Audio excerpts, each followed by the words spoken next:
Sneakers and Cleats, the podcast. Welcome back to the Sneakers and Cleats podcast. It is Thursday, July 11th. This is the first time you've seen our faces on this podcast in 10 days because we had a 4th of July weekend. We had a hurricane. We had a bunch of stuff going on. So, gentlemen, how are you today? Chuck Good, Matt. Don Harris back and better than ever. Good to see you, Matthew. Happy belated 4th of July. Yep. Hopefully everyone's power is on and everyone's recovering from the hurricane that hit South Texas. Hopefully everyone's doing okay. We got a lot going on. We went radio silent there for a couple of days right in the middle of free agency, and there's a lot of stuff that's happened. Spurs made the big move to acquire Harrison Barnes. I don't know if it's big, but made the move to acquire Harrison Barnes in the 3-team trade. We'll talk about that. Barnes and CP3 officially introduced and was there after a bad morning turned into a good afternoon for him. Root canal. Ugh. Yeah, not good. Yeah. Not good. But at least you got to meet Chris and Harrison that day, so that's nice.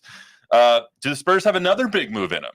That's something we'll talk about today. They could. We're still very early on in this off season. They could make another move or two. We'll see. Is Lauri Markkanen out of the question? Don't know. Probably.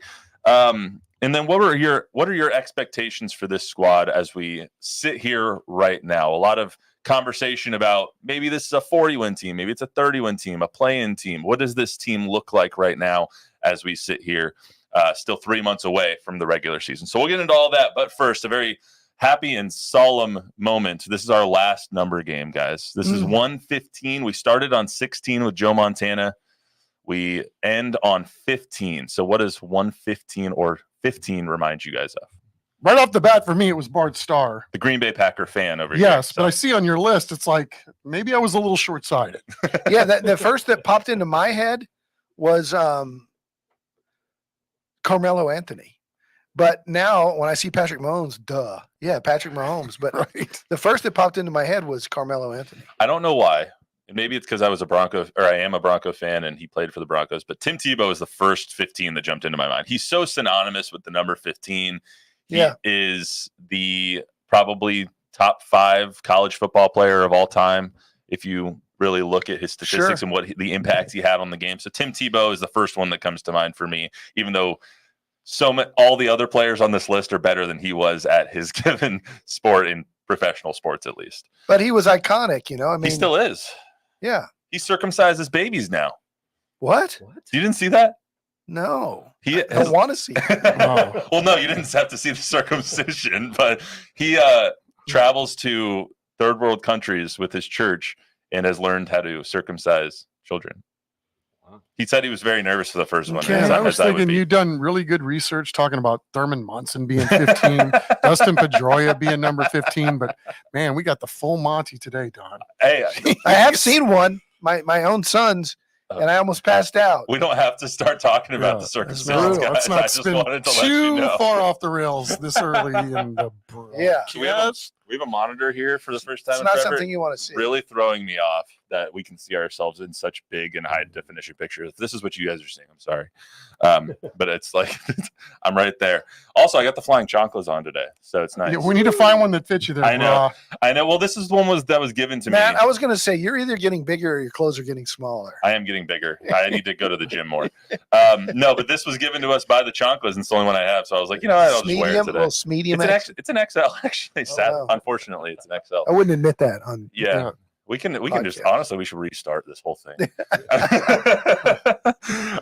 Anyway, also on the list, you mentioned Thurman Munson, Dustin Pedroia, Brandon Marshall, another good Bronco /Jet /Dolphin, I think, also played for the Dolphins and the Seahawks. Vinny Del Negro. Vince Carter is another one, and then Carmelo Anthony, the two. Nikola Jokic, who we also haven't mentioned. Nikola Jokic, number 15. So, how about that? 15 in Vinny's. That's right. Vince Ferragamo, Vince Carter, and Vincenzo Del Negro. Yes. Vincenzo Del Joe Flacco wore 15 last Joe year. Flacco, also Italian. Wore 15 last year, but with the Ravens, he was 8. Avery Johnson wore 15 for a bit with the Spurs. Also happening in 2015, the Patriots beat the Seahawks in the Super Bowl. That was the Malcolm Butler game.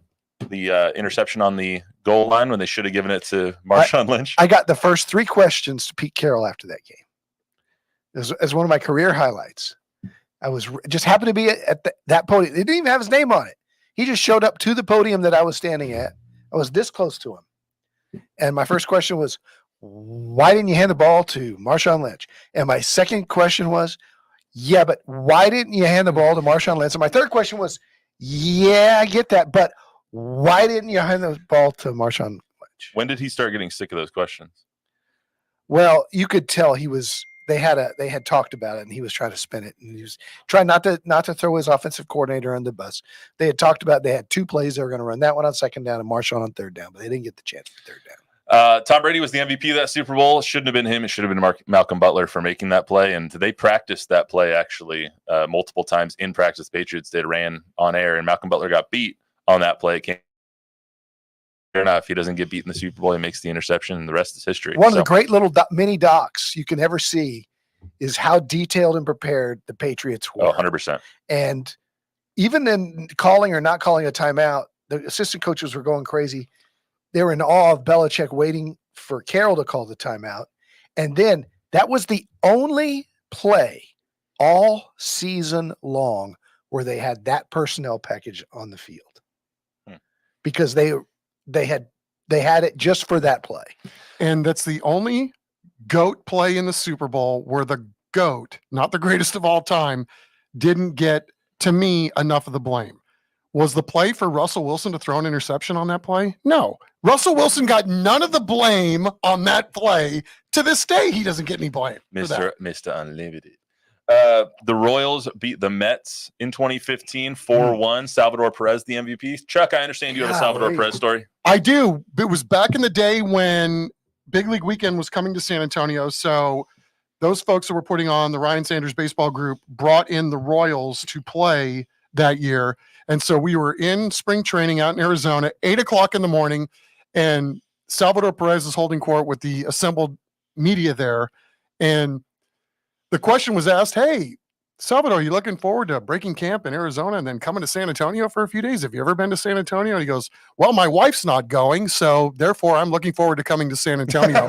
He said it with a straight face, 8:00 in the morning, and there wasn't a dry eye in the room. It was just the most random thing of all time. That's pretty good To throw out. Hell of a soundbite. And then the Warriors beat the Cavs 4-2. Sounds like, to me, like a guy who hasn't been married very long. Or someone who's been married a really long or time. won't be. Or someone who's been married a long time and is just looking forward to a little separation time. You can see his wife sitting at home going, oh, that's Salvador. He's done it. Right. That's just Sal. And then Andre Iguodala was the MVP of that finals. The Warriors beat the Cavs. That was the first of the Warriors finals, the first of the, 4 that they played against the Cavs in the next 4 or 5 years, something like that. The beginning of the dynasty. Beginning of the dynasty, of course. Speaking of the dynasty, Harrison Barnes was part of that team, and now he's a part of maybe a new dynasty down here in San Antonio. We got some winning to do, but the Spurs acquire Harrison Barnes in a 3-team trade. Basically, they helped facilitate DeMar DeRozan going to Sacramento. So they get Harrison Barnes, and they get a 2031 pick swap with Sacramento. So that's 7 years down the road. Sacramento should be a good team this year. You don't know how good they're going to be in 2031. So that could end up being a lot. But Chuck, start with you. How about what do you think of the acquisition of Harrison Barnes? I like the acquisition of both of these guys, but you asked me about Harrison Barnes. What's wrong with having some live adults in the room, right? You've got these younger players, a young room. You got a guy that's won a championship. You got a guy that's now in his early 30s, been there, done that, consummate pro. I think he shot 57, 58% from the floor this year, something ridiculous. A pro's pro. Teach younger guys, if for no other reason, how to have a career in the NBA. What do you do? How do you go about your business, not only on the floor, but off the floor? I think he's going to be a great sounding board, as will Chris Paul be, to have in the room. I love it. Don? You know what I love about this trade about these moves more than anything? If at the end of the day, when you boil it down, and I asked you guys, would you trade Devontae Graham and Chetty Osman for Chris Paul, Harrison Barnes, and 2 draft picks? 3. Or three, one's a swap. Right? So, of course, Chris Paul's going to contribute. He's going to start. Harrison Barnes is going to start. So, Devontae Graham, although was great in the locker room and I think a great guy, and when he got his chance, actually performed pretty well. But neither one of those guys had an impact on this team. I don't think it makes the Spurs contenders overnight. But as we've said, if that season ended the last day of the year and they started next season in a week, we all thought they'd be a 500 team because of the way they finished, winning 7 out of their last 12, beating Denver, who needed to win that game for playoff position, ended up costing Denver. The way Wemby's improved. We haven't even mentioned Steph Castle. So, yeah, I think it's a great move. It's a great move for us in the media. I tell you what, to have a chance to interview some grown-ups was refreshing. Yeah, I mean, you look at Harrison Barnes, and let's just take it for what it is. He's a 30, I think he's 32. So he's still a young 30-year-old man that he's an NBA champion. He's always available. He played in 82 games last year, started 82 games last year for Sacramento. So it's important to stay healthy, and he has that availability aspect. He's a pro's pro. He shot 38% of the field, percent from three-point range, in his career, 39% last year. He's that guy that can kind of pick everyone up. And I know sometimes we get like, oh, we have to trust Brian Wright. We have to trust the Spurs front office. They've always shown us these things. But I think these moves that they're making, a lot of them are agreeable moves. Like, you can see why they're doing it. You know what I mean? Like, it's not like trust us. It's see. Well, they threw a curveball at us, right? Because I didn't think they were building for 1 or 2 years, right? They're building for the future. But they showed us you can do both. So they still have all these assets for what they want to do. And I think what they want to do, and I'm not sure of a name, I'm just going to throw this out there because I say it all the time. Devin Booker, right? It's just an example of a Team USA all-star caliber player that De'Aaron Fox, Giannis Antetokounmpo, somebody big, just like this year, Paul George. Last year, it was Kevin Durant to the Suns. This year, it was Paul George to the Sixers. Down the road, there's going to be one of those guys that gets disgruntled, wants out. You're going to have the assets to move him, to get him, and boom, there's your instant star to go next to Wemby, along with your upcoming draft picks like Steph Castle, and you're on your way to being a playoff contender. That's going to happen next year or the year after that. In the meantime, I was expecting them to make very little changes or no splash. Paul's deal being 1 year, Barnes' year being 2, they're not going to contend, but they will be better. And that will be good for Wemby and Paul in general, and Barnes in general, be good for Wemby and everybody else to show them how to be a pro. Agree wholeheartedly. And again, I mean, I'm kind of befuddled by Spurs fans' reaction to this. It's like, did you expect them to do nothing during the offseason except draft a couple guys? And if they were 20 wins a season ago, obviously there are bigger goals down the road. I mean, what better pieces could you have than these two guys? Yeah, maybe a little longer in the tooth or a little more seasoned than, not in the prime of their career by any stretch, but these are great bridge guys to get you to those rosters that are going to look completely different 2 or 3 years down the road. And to Don's point, the contracts aren't going to kill you in the long term. So to me, they're brilliant moves. And I don't want to get too far down on the totem pole here, but have you seen that summer league team play? Help ain't coming from that squad. I can tell you that. Well, Castle. Except for Castle. Yeah. Jeez. Hey, they beat China. Well, there's another story there too. All right, let's get to the introduction of Chris Paul and Harrison Barnes. So that happened on Tuesday this week in a afternoon press conference. Chris Paul not mincing words with why he came, really. So let's listen to Chris Paul first. Man, the opportunity to play, to hoop, to compete. Obviously, this is a first-class organization, and for me, I've loved nothing more than the opportunity to play and contribute and hoop. And hoop, yeah. Man, it's going to be definitely an honor and a privilege. Obviously, I've admired Pop from afar from years, and when you're in this for a while, as he's done for a long time, there's so much respect there, not only for his basketball IQ, but just for who he is as a person, as a competitor and all of this. And so Pop has always been someone that I've spoken to, before jump ball during the game or whatnot, if it's just a little conversation here or there. So I'm excited to learn from him and the coaching staff here. I come to hoop, I'm not a coach, what I mean? So there's definitely things to be learned and all that stuff. But I come in obviously with a lot of knowledge from on the job training, but I also come in trying to learn from these guys. That's probably been the coolest thing about my career is that, yeah, I've went to some teams that are younger or whatnot, but I'm constantly learning from these guys. I got a chance to play with Shea in his second year in the league, and I got a chance to learn from him. I got a chance to learn from Book, Mikal Bridges, and all those guys. So I'm excited to share with these guys what I know or whatever they want to know, but I'm also excited to see what I can learn from them.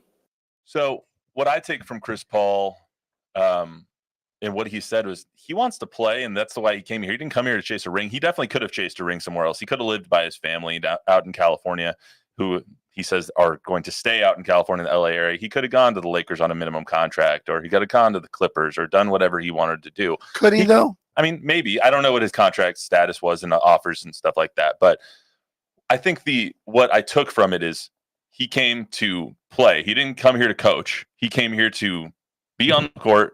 You can give knowledge, you can take knowledge, but he came here to be on the court and to help this team. That's what I took from it, is that his main goal is to play and to win still. We all want him to be a mentor to Wemby and Castle and the rest of these young guys. But if you think about it, what else would you expect for Chris Paul? He's the most competitive guy you've ever seen, right? We saw the Spurs play against him in many series, and he's chippy. And, at the end of the game, if he's down, he'll take the guy from the ball from the guy shooting a free throw. Yeah. He's a pain in the ass. Yeah. But that's what, if you're a Spurs fan, he's our pain in the Yeah. ass. I mean, Yeah. that's where I'm at with this. The thing that I thought that resonated with me was when he looked everybody in the eye and he said, I hate to lose more than I like to win. Isn't that exactly what this young team needs? Give me more of that going forward. Where I want guys diving into the stands or diving on the floor for loose ball. This has got to mean something. You can tell that this still means something to Chris Paul. And I don't know where he's at in terms of, how his skills are diminished or any of that stuff. I don't even care at this point. I want more guys with that kind of genetic makeup. Then I'll trade that for skills at this point. And I think it goes back to Pop, right? It goes back to the genius of Pop with this move because it's so layered. The mentoring is one thing. The Harrison Barnes showing these guys what a professional does every day to play 82 games is another thing. Not accepting and being okay with losing, that what you just talked about, is something that I think probably burned Pop to the core. I'm not saying those young guys last year got accepted losing, but if you remember the post games from Keldon and Sohan, Devin, and those guys, at some point during that 18-game losing streak, it became, well, we made a lot of progress. There was a lot of good to take out. No. There's nothing good to take out of a loss. And I think, obviously, you have to have expectations that are manageable. And I think Pop understood what those were. And so they weren't going to, slip their wrists over a loss because they were growing. But at some point, like you said, it's got to mean more. And Paul will bring that. I think that's a really good point, too, because last year, what made me mad is listening to those press conferences. Like, I hate losing, too. But when you come to a press conference, you're like, yeah, we learned, we're doing better. We only lost by 10 today instead of only losing by 30. It's like, dude, does this not mean anything to you? Does it not mean anything that you just lost? It starts to wear on your mental psyche. Like, how am I supposed to believe in you as a fan? And I'm not saying I'm a fan, but how is a fan supposed to believe in you if you don't even believe that you should be winning these games? Right. And like, how does that matter? Two guys that have, what we said this last time, over 200 playoff games between them, over 100 wins combined between them. These guys don't lose for the most part. They win more than they lose. That's what their career has said. And how can that not be a benefit to a young clubhouse? Don, do you think Chris is going to wear the number 3? They've been very strategic with not revealing his hilarious number. That picture that the with the basketball over his number. Yeah, maybe that. I don't know. Is Keldon going to give up 3? He has to give up 3, right? Like, Like his name's CP3. Yeah, you can't name him CP13. You could name him CP3PO. Is I don't know. I think that's interesting. Is he actually going to They're give up the both number? 3 on the official roster? Yeah, Don. So I want to see if Keldon's going to give up 3. But let's hear from Harrison Barnes as well. Harrison Barnes also introduced. He was introduced right after Chris Paul was. This is what he had to say at his opening press conference. It's funny with the new CBA, the trade kicker became more of a play than I was expecting. But I think the opportunity just to come here and to be able to, like I said, play for Pop, play with this group, I think is exciting. Just because it takes a while to build things in this league, and in order to be good, you have to have formula to success. And I think that over the years, the Spurs have been one of the toughest teams that I've ever competed against. So they've been a first-class organization in every way.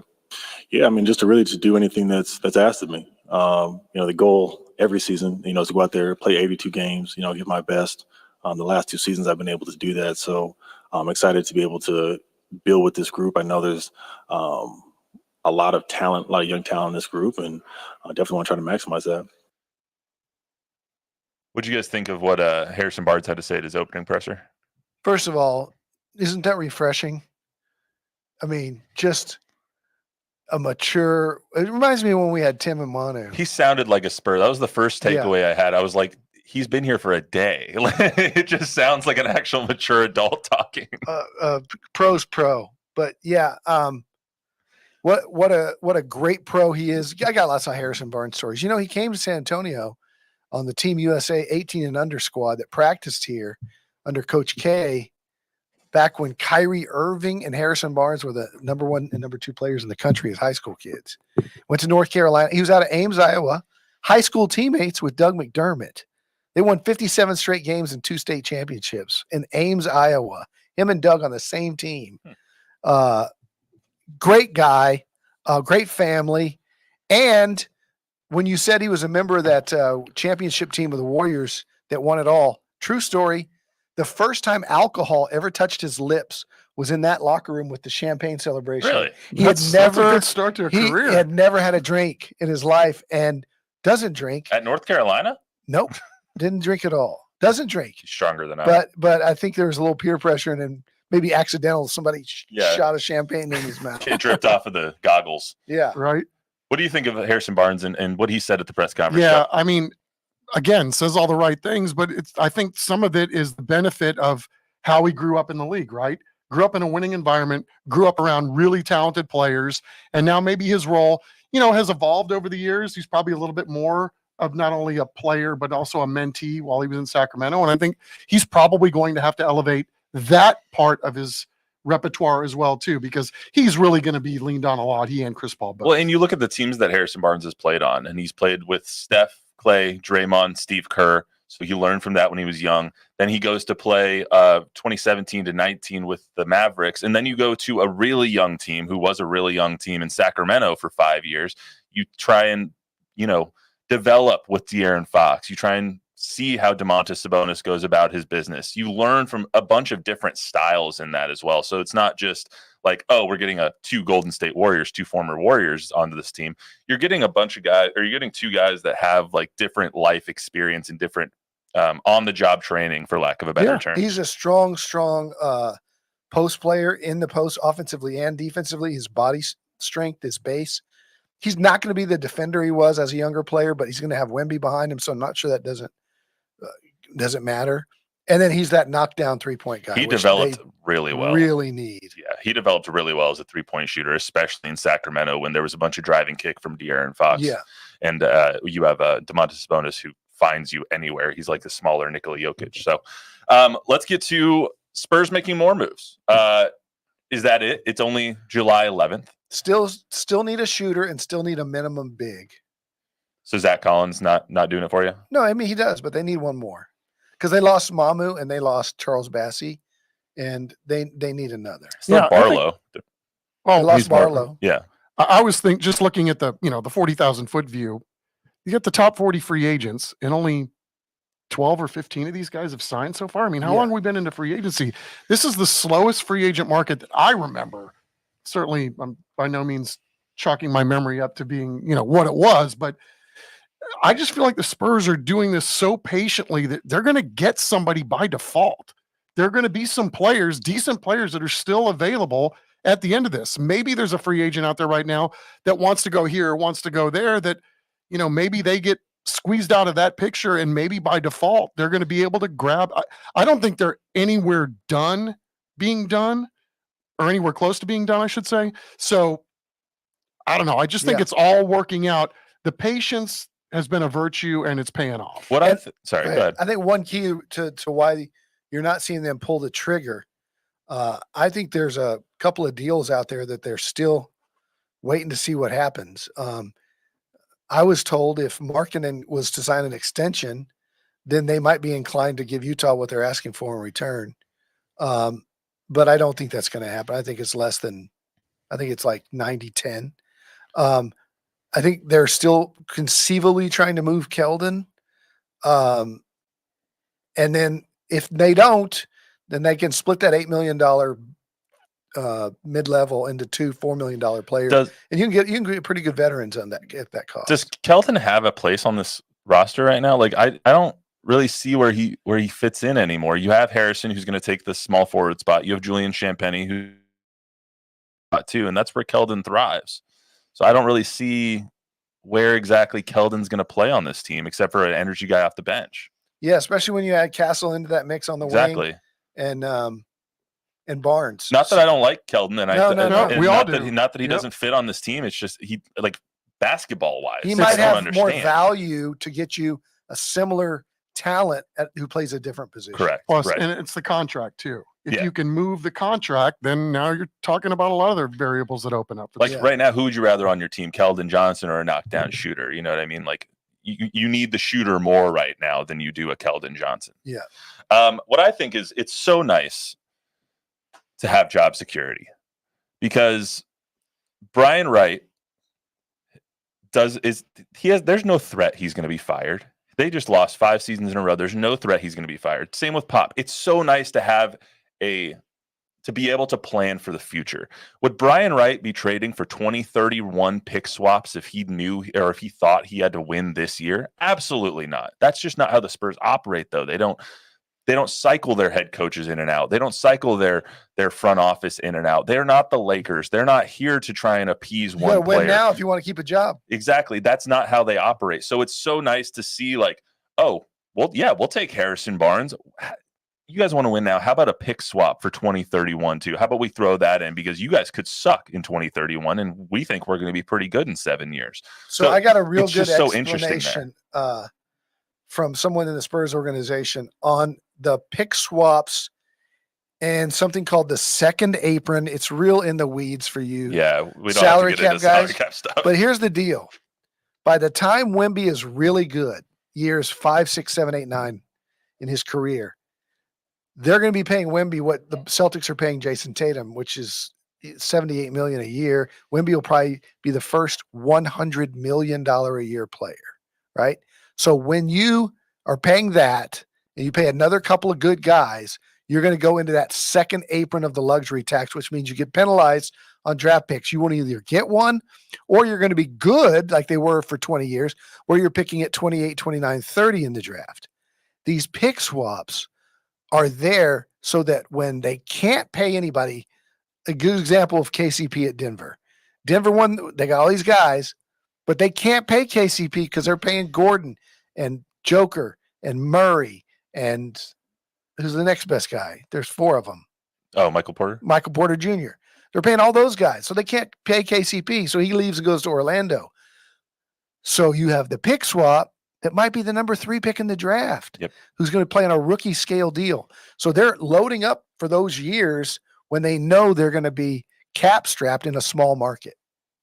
I also thought it was interesting what we heard from on the Hoop Collective podcast. So I heard this a little bit earlier this week. I don't know if it was Tuesday or whatever it was. Brian Windhorst, Tim Bontemps, and Tim McMahon all talking on the ESPN's Hoop Collective podcast, talking about the Spurs and where they think this team is going to go. I thought that Wendy used a really, really interesting term right off the bat. they're going to fit in and they're going to help the Spurs be competitive next year. And I think that's critical for the development of How competitive are they going to be? I think the Spurs could sniff around the play-in mix in the West next year. I think they could. I said this the other day before they acquired Barnes, and I'll say it again now. I use the word semi-bluff. I think it's a semi-tank. What did they do with the 8th pick? They traded it. Like, this is a team that could have gone super young, drafted 4 and 8, played Stephon Castle, ton of minutes rookie year, played whoever you take 8, ton of minutes rookie year with Vassell and Wembanyama, taking your lumps and then going into the draft. So they didn't. They've sort of split it. Yeah. Cashing in for the future. And I think keeping all their asset powder dry. Right. So they're exactly right. So Barnes has 2 years on his contract. Chris Paul signed 1 year on his contract. And they've come out of the summer with more assets than they went into it with. They trade for 2 firsts from Minnesota, or was it a first and a swap? First and a swap. First and a swap from Minnesota, and to get a swap from Sacramento. They come out holding more assets and looking at Victor going, we're better, with a little wink and a smile, with maybe Harrison Barnes and Chris Paul available at the trade deadline. So I think that what those guys said right there is interesting. The word semi-tank, or the phrase semi-tank, I think that's wrong. I don't think they're semi-tanking. I think they're building slowly, and that's what we've said all along. They're not. You can't say a team that's trying to win 40 games is tanking. That's the complete opposite. From going from 20 wins or 22 wins to 40 wins is the opposite of tanking. So I don't understand how they're saying that this team's semi-tanking just because they're acquiring future assets and that they're still trying to acquire players. That's how you build a team. I don't understand what that means. Yeah, I think Wemby's just upset because he's the guy who pushed that narrative that Wemby wants to win now. Of course he does, but the Spurs aren't going to deviate from the plan. And Bontemps has always just had a thing for Pop. He just doesn't like him. So I don't know. I think they're off a little bit. I think the Spurs. Well, I know the Spurs were in the Paul George talks, and so was that tanking? No, they just weren't going to overpay. And once it got to a 4th year, they bowed out. But had they been able to get Paul George in for a 3-year deal at the max money that he wanted, they were willing to do that. And that wasn't going to be soft tanking. But they're not going to overextend themselves. Yeah, I think when I hear from anybody at ESPN that the Spurs are under pressure to win now, I think what they mean is the Spurs are under pressure to win now from ESPN, from Turner, because they weren't happy that first game that they're playing on national TV, and they know, the league does, that they've got this global entity with Victor Wembanyama, and they get their butts handed to them on national TV, and they actually have to cut away from the game because it's so bad. The league needs the Spurs to be good with this guy so that they can put him on TV, but nobody's going to watch them if they're losing by 30 points a game. So, again, there's always an angle, I think, on some of this stuff, especially when you're talking about, where some of these things come from. But make no mistake about it, the league wants the Spurs to be good again for global reasons, if not for, making the NBA better. As much as they want Bronny to be good? Oh, my. Dude, don't even get me started on that one. We could do a whole podcast on that, honestly. I'm so sick of the Bronny stuff already. Everybody is but them. So where's it coming from? How do you sign up the number? Sorry, we'll spend 1 minute on Bronny real quick. How do you spend $7.6 million and give $4.4 million guaranteed to the 55th pick in the draft when other players in front of him, like you had to get to what was it, the 31st pick or the 30th pick to make it anywhere near that as a draft pick? Like, that is so insane. True. Last year, there was a guy in the 50s that made the same kind of deal. I saw an article that compared him. It's not that outrageous for where he was picked. The guarantee for the 4th year is a little odd. It's sort of outrageous. But here's what's outrageous. Here's what's outrageous. He wouldn't have gotten drafted if he was Bronny's son. That they spent this much time talking about him on the talk shows, and that they're trying to convince us he can play. Like, tell me that he deserves to be there because of what LeBron's done for the league or for the Lakers, and that was a solid by the Lakers to LeBron. Great. I got no problem with that. We were watching the Spurs Summer League team play the other night, and Mark Jones of the Kings radio was doing the NBA TV broadcast. He had his daughter doing sidelines, And she was doing the sideline reporting, and I don't want to be too tough on her, but obviously she was very inexperienced, but she got that gig. Nepotism's all through the league. All the assistant coaches, kids, Look at Joe Buck. you can go, it's everywhere, right? So, but I get the Bud, Joe Buck. I come know. on, I mean, man. Joe That's Buck's not good a fair at his fight. no. Joe Buck's good at his job, Yeah. but he got his he job. got his opportunities because of his It's father. everywhere, right? So it's Giannis what's his name? Antetokounmpo. Antetokounmpo. Yeah, they both got drafted by the Bucks. But don't tell me. But nobody told me they could play. They're telling me LeBron's kid can play, and I know he can't play dead in a Western. So don't tell me he can play. Did you see after I don't know if it was his first game or his second game, Bronny's, ESPN made a graphic and it said 21 and then really small font said minutes. And then it said 4 points. And then it said 2-2, making it seem like you shot 2 for 2, but it was assists. Yeah, 21, rebounds. 2 and 2. Yeah. I was like, no, that's not his stat But line. again, so again, at some point, everybody's going to be able to see with their own two eyes what's going on here, and that the money is driving this. And it's summer league, so who really gives a what? But again, all you have to do is look at the Spurs roster, which, by the way, you see the wholesale changes between California and Las Vegas. Yeah. They saw the same things we were. So we're going to talk more about Spurs Summer League on Monday. There was a lot to get into that we missed over the last week and a half. So we'll get more into Spurs Summer League Monday.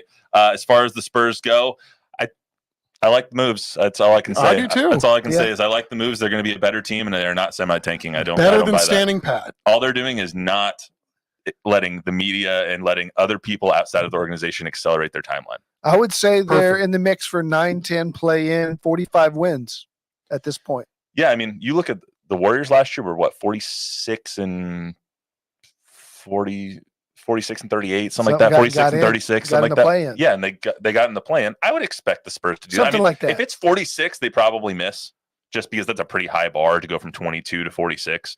But if the West recedes a little bit, gets to about 40 for the play-in. The X factor that nobody's talking about, the improvement by Wemby.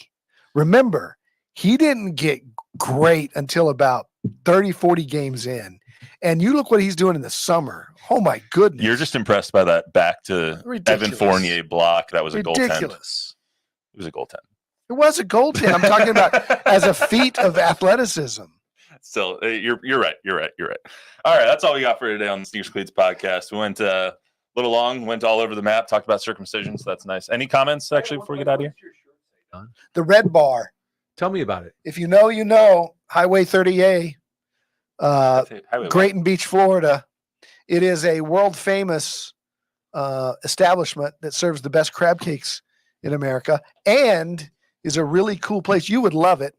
The whole place is kind of dark, and it's got like red Christmas lights inside. Oh yeah, and it's got pictures of that's me. That's your motif. Pictures all over the wall of old rock bands from the '60s, psychedelic. It's kind of it's a lot like the art here. That's what Bob's living room. It's a hippie hangout.